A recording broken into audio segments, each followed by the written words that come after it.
Assalamualaikum warahmatullahi wabarakatuh, teman-teman semua, apa kabar? Di sini saya kebetulan lagi di sebuah cafe shop di Bilangan, Jakarta Selatan bersama seorang pengurus dari sebuah lembaga sosial yang ada di Jogja, Dana Sesama. Kita sapa Mas Heru Prasetyo. Ya. Apa kabar, Mas? Baik, Pak Wahyu. Alhamdulillah. Gimana pada perjalanan dari Jogja ke sini? Ya, di sini mengikuti panggilan dari Pak Wahyu ini untuk bisa dapat berbincang-bincang, berbagi pengetahuan ya. Alhamdulillah. Mudah-mudahan insya Allah manfaat. Alhamdulillah. Nah, ini Kang Heru ini adalah pengurus dari sebuah aksi sosial, lembaga sosial di Jogja, yang konon dari aksi ini sudah banyak teman-teman di masyarakat Jogja, khususnya di Gunung Kidul, sudah terbantu oleh kegiatan-kegiatan yang beliau prakarsai. Seperti apa, Kang? Boleh ceritakan mengenai Dana Sesama itu seperti apa? Awal mulanya dulu. Ya. Awal kisah dari kita jalan-jalan di suatu desa ya, di daerah Gunung Kidul, Yogyakarta. Di sana kita lihat di suatu kampung itu kok susah air. Masyarakatnya itu hidup serba ya kekurangan ya, dalam artian kondisinya kita bisa melihat juga di sana serba terbatas gitu. Lalu tersirat kita apa yang bisa kita bantu, ternyata setelah saya dalamin ya bersama teman-teman yang juga ikut, kita ada bertiga dulu. Terus lihat di sana satu desa kita kunjungi, mulai dari satu rumah ke rumah, terus sampai kita juga berkomunikasi dengan ya, pengurus, dalam artian di sana seperti Pak Dukuh dan Pak Lurah. Jadi perangkat desa itu kita juga sempat temui. Dan beliau juga mengatakan memang kondisinya seperti itu. Ada beberapa dusun atau pendukuhan yang memang warganya tetap harus masih bisa disupport dan bisa didukung. Walaupun mereka sekarang ikut dalam program kemandirian ya, tetapi saya kira tidak serta-merta mereka bisa langsung menjadi mandiri, tidak. Dan karena kondisi itu juga memang harus 100% membutuhkan dukungan, terutama dari pemerintah. Saya berinisiatif bagaimana kita bisa menunggu bantuan dari pemerintah atau dari sekitarnya itu bisa settle, bisa berjalan dengan rapi. Sementara perjalanan ke sana kita itu bisa membantu. Contohnya kita misalkan memberikan bantuan terkait dengan mendapatkan sumber air, terus kemudian tempat ibadah itu bagaimana biar bisa tersuplai air untuk kebutuhan ibadahnya gitu. Terus kemudian juga ada mereka kan berkebun pun mereka gantung kepada air hujan, air curah hujan. Jadi gitu Pak Wahyu. Jadi pada saat hujan itu mereka akan menanam. Dan tanamannya pun tidak bisa tanaman umum ya, kayak padi gitu. Itu tidak bisa. Mereka hanya bisa tanaman kebun, jagung, kacang, hanya itu aja. Kenapa itu? Daerahnya? Ya karena memang daerahnya Ambus, kan, ya? daerahnya adalah batuan kars ya. Oh. Di mana tanahnya itu kan ya tanah sangkutan ya, dalam artian airnya dari mana itu berasal, dari tanah kan kita nggak mungkin nguruh karena asalnya dari tanah kars. Mungkin dari daun-daunan atau runtuhan batang kayu yang udah lapuk terus itu jadi menimbun di situ jadi tanah juga kita kurang tahu juga. Tetapi intinya di sana ketika kita menggali tanah mungkin 1-2 meter udah batuan keras, bahkan kita belum gali aja sudah ada yang melihat ada muncul ya batuan keras. Memang di sana kan sebetulnya potensi untuk penambangan gamping ya batuan keras. Oh iya, ya. Hanya saja kan dilindungi Kang ya, karena itu kan daerah tempat wisata ya kalau nggak salah. Gitu. Itu kan menambang di situ kan sangat. Daerah mana? Gunung Kidul ya? Gunung Kidul. Gunung Kidul ya. Itu. Terus Itu sudah dekat. apa yang selama ini udah Dana Sesama lakukan untuk masyarakat setempat? Ya kita pelan-pelan bantuan seperti ada seorang nenek ya, kita sebut Mbah Kaliem. Mbah Kaliem itu memang sudah sebatang kara di sana. Tidak ada anak-anaknya pun tidak hanya satu Mbah Kaliem, ternyata ada 2 Mbah Kaliem, 3 Mbah Kaliem, banyak. Nah, tapi kalau misalkan saya pikir desa dan tetangga sekitarnya pun mendapatkan pencaharian dari berkebun itu kan sendirinya pun belum tercukupi kan, ya kan? Kalau sendirinya belum tercukupi, bagaimana dia akan mencukupi atau membantu Mbak Kalem itu? Sudah. Mbak Kalem ini sehari-hari apa aktivitasnya? Dulunya berkebun. Jadi dia naik turun masuk keluar hutan. Masya Allah. Hutannya itu kan karena jati ya, di sana kan kebanyakan hutan jati. Hanya mencari daun-daun jati, mungkin nanti daun jati itu dijual untuk bungkus makan ya, atau mencari kayu, biasanya dia nanti diikat untuk dibakar atau dijadikan arang atau dijual kayunya langsung gitu. Sementara kalau misalkan ada waktu senggang, dia akan ambil apa namanya, rumput-rumput ya. Orang bilang kalau di sana kan ngarit ya. Ngarit itu pun hanya dipanggul, terus hanya untuk kasih makan kambingnya yang cuma 1-2 ekor ya. Itu kan lama juga. Upaya warga sekitar itu mereka patokan menghidupi Mbak Kalem sehari-hari ya? Jadi Atau bagaimana? Jadi warga sekitarnya pun sebenarnya masih keterbatasannya masih banyak.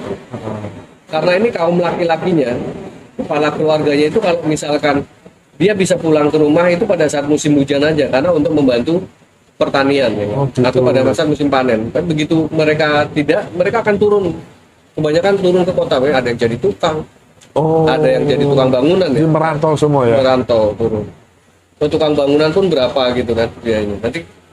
Nanti setelah selesai dia ada yang pulang dengan buah itu. Nah biasanya ya selama hari-harinya ya itu mereka bertahannya dari situ. Pak, boleh tahu usia Mbak Kalem berapa sekarang? Sekitar 80 ya, 80-an. 80 hidup sendiri. Hidup sendiri dan udah buta ya. Masya Allah. Udah buta. Matanya itu udah buta ketika kalau tidak salah itu katarak, terus tidak terurus, terus akhirnya jadi membuta. Anak-anaknya kemana ya, Kak? Anak-anaknya itu nggak tahu Mas. Kalau ditanya itu katanya ada, tetapi entah di Jakarta atau di mana, tapi tidak pernah menghubungi gitu. Jadi tetangganya juga sempat mencari kan, dulu ada anaknya dicari ke sini tapi belum dapat juga gitu. Dan si anak juga nggak pernah mau pulang gitu. Maksudnya tidak pernah mengunjungi. Ya mudah-mudahan ya Dengan diberi cara hidayah ini ya, gitu. dengan cara ini kan para putra-putri Mbak Kalem mungkin bisa terbersih ya untuk Ya, membantu. ya, betul. Terus upaya yang udah dilakukan terhadap Mbak Kalem apa bentuknya? Ya sementara ini memang kerjasama ya dengan salah satu media iklan yang sangat mudah lah, kita bisa download aplikasi juga kita. Jadi untuk membantu selain dari kita ya, kita memberikan rutin misalkan ya kan, kita juga bantu mengiklankan untuk bantuan untuk sodakoh ya di media apa namanya, Di funding gitu ya? ya media Crowdfunding, sosial ya. ya. Jadi bisa menyumbang di sana dengan murah, apa namanya, dengan ya maksudnya bukan murah ya, apa dengan batas cukup dengan kantong kita lah gitu kan ya, sekedar atau 10.000, 20.000 itu tetap masih bisa masuk Pak Roy.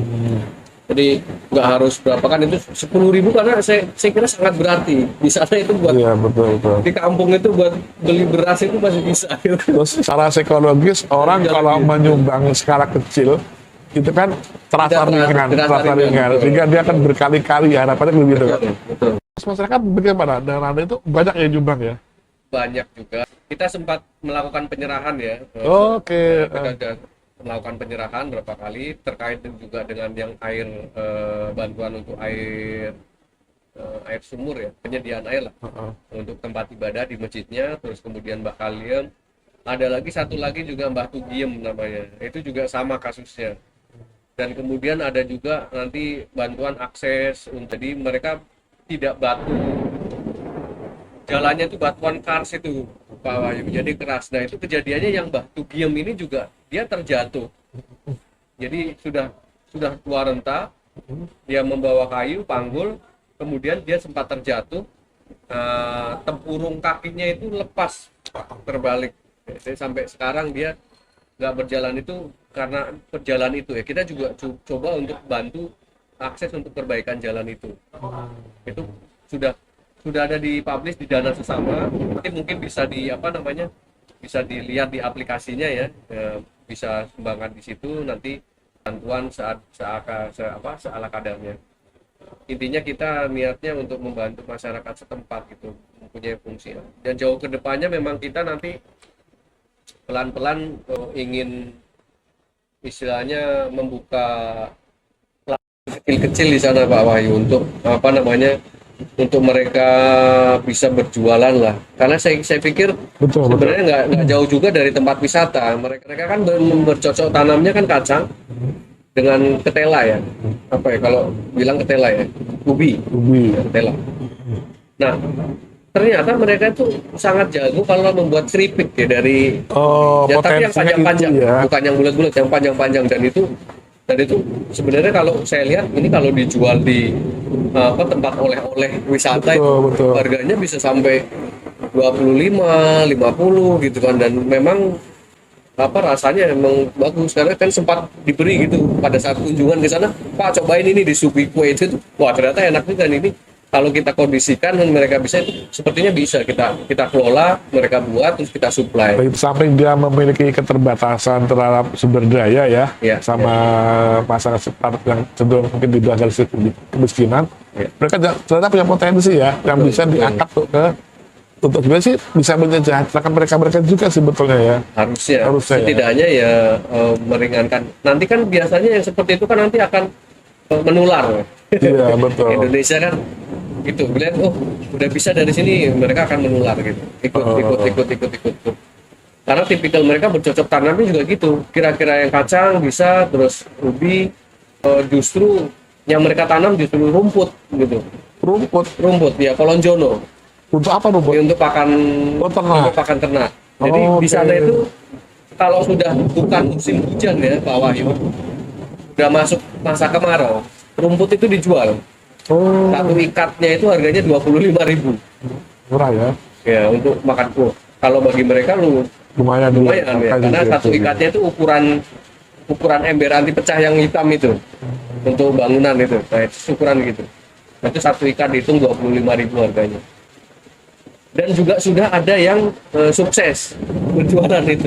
Suara Ya, ya tetapi ya itu tadi mereka yang punya lahan ya kan, yang punya lahan ya. Kalau masyarakat yang biasa itu mereka juga masih kurang gitu. Karena memang sebenarnya yang perlu kita butuhkan adalah memberikan masukan-masukan dan semangat di sana. Orang terkadang ketika menjalani hidup itu kan perlu ada yang pendampingan untuk menyemangati gitu. Di sana itu seperti itu kondisinya. begitu ya. Tapi kalau kita latih hanya kita beri saja dalam bentuk bantuan memang kurang begitu. Makanya Ada yang sifatnya bantuan itu untuk dikelola kepada produktif ya. menjadi Yang mereka- triggernya. Trigger betul. sempat pernah melakukan pengeboran yang jadi gini, dengan kepala desa kita pernah berdiskusi untuk membuat apa namanya semacam pengeboran ya untuk penyediaan air sumur ya Pak. Nah, air sumur di sana itu ternyata setelah dilakukan pengeboran itu 100 meter kita belum dapat air Pak. Bu. Nah, 100 meter ya kita belum dapat Dalam sekali dong ya kebunnya.